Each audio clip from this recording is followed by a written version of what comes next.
প্রিয় মা বাবাদের জন্য করণীয়।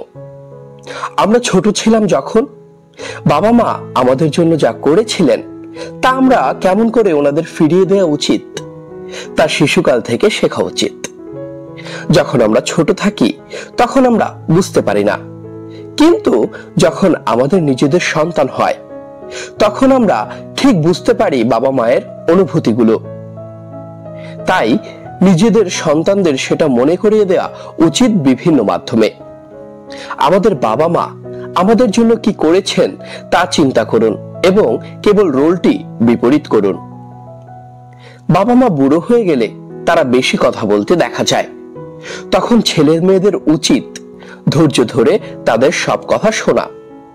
যেমন করে আমাদের শিশুকালে ওনারা ধৈর্যের সাথে আমাদের অসংখ্য কৌতূহলী প্রশ্নের জবাব দিতেন। যেমন করে আমরা ছোটবেলায় বারবার একই প্রশ্নের উত্তর একাধিকবার ওনারা আমাদেরকে দিতেন। আমরা যখন একই গল্প বারবার শুনতে চাইতাম, ওনারা সেগুলো হাসি মুখে আমাদের বারবার শোনাতেন। একটু ফিকে হতো না ওনাদের ধৈর্য। তেমনি করে ওনার বারবার করা প্রশ্নের উত্তর দিতে হবে, মন দিয়ে তাদের কথা শুনতে হবে, আর এটাই করা জরুরি মা বাবাদের সাথে, কারণ ওনারা এমনটা করেছেন আমাদের শৈশবে।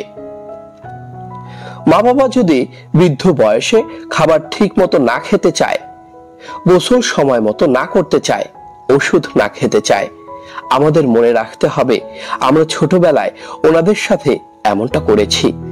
ওনারা তখন হাসি মুখে আদর দিয়ে মাথায় হাত বুলিয়ে রাত জেগে সেগুলো করেছেন। তখন কখনো ওনারা বিরক্ত হননি, বরং আমাদের নিয়ে উৎকণ্ঠায় থেকেছেন। আমাদেরও উচিত ওনাদের সাথে এমন আচরণ করা।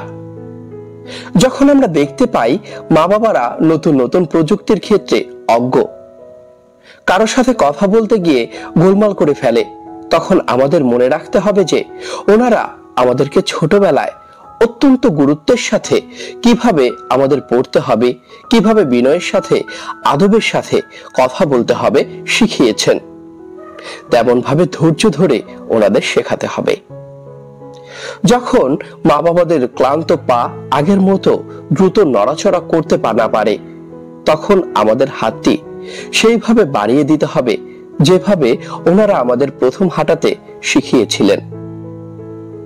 বাবা মাদের জন্য যখন সেই দিনগুলো আসবে তখন শুধু ওনাদের সাথেই থাকতে হবে এবং ওনাদের শেষ সময় পর্যন্ত ভালোবাসার সাথে থাকতে হবে।